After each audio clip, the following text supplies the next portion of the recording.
Before I can even think, there's a needle in my arm. It's been a year since she left the psych ward, almost a year since completing rehab for her meth addiction. Sitting in her pink bedroom, decorated with pictures of Britney Spears, Sarah Michelle Gellar, stuffed animals, numerous school awards, Shelby describes how her life began to unravel the day the local teen met her future abuser, a man named Anthony Pranzetti, online. It said I was 18 even though I was only 17. Pranzetti said he was 22. He was really a 29-year-old registered sex offender with an extensive criminal history and a warrant out for his arrest. Within a week, Shelby says they admitted their real ages to each other. He didn't care, and their relationship got serious fast. 17-year-old Shelby lying to her parents to be with Pranzetti whenever she could, her grades slipping, and then I was studying really hard for a Spanish exam, and he was like, I have something that'll keep you awake. Shelby says Pranzetti handed her a drink mixed with something that made her feel more awake than she'd ever felt. He told her it was an energy drink. Turns out he was giving her meth.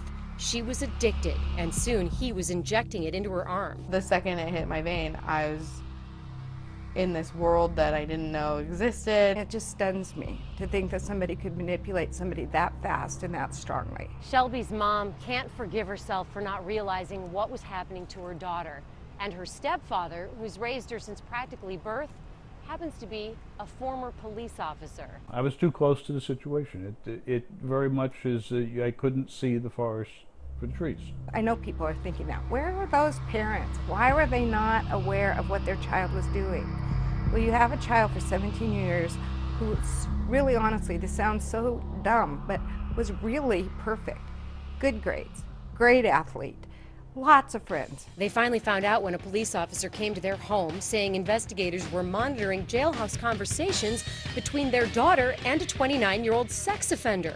It turns out Pranzetti had recently been arrested after falling asleep in an illegally parked car with a needle in his arm. Shelby broke down, admitting everything. Then she tried to kill herself. Janet says she tackled her daughter as she was trying to stab herself with a pair of scissors.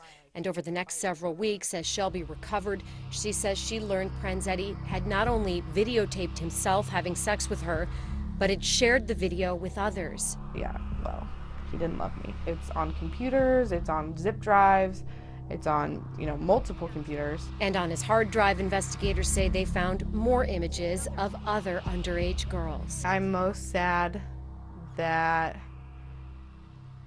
I allowed myself to be manipulated so incredibly much. Shelby slowly getting her life back on track. In September, Pranzetti pleaded guilty to sex abuse, delivering drugs to a minor, and identity theft on top of that. He was sentenced to 10 years in prison. Next, he heads to trial on the child porn charges. If this can happen to me and my family, this can happen to anybody. In Oregon City, Alexis Del Cid, Koin Local 6.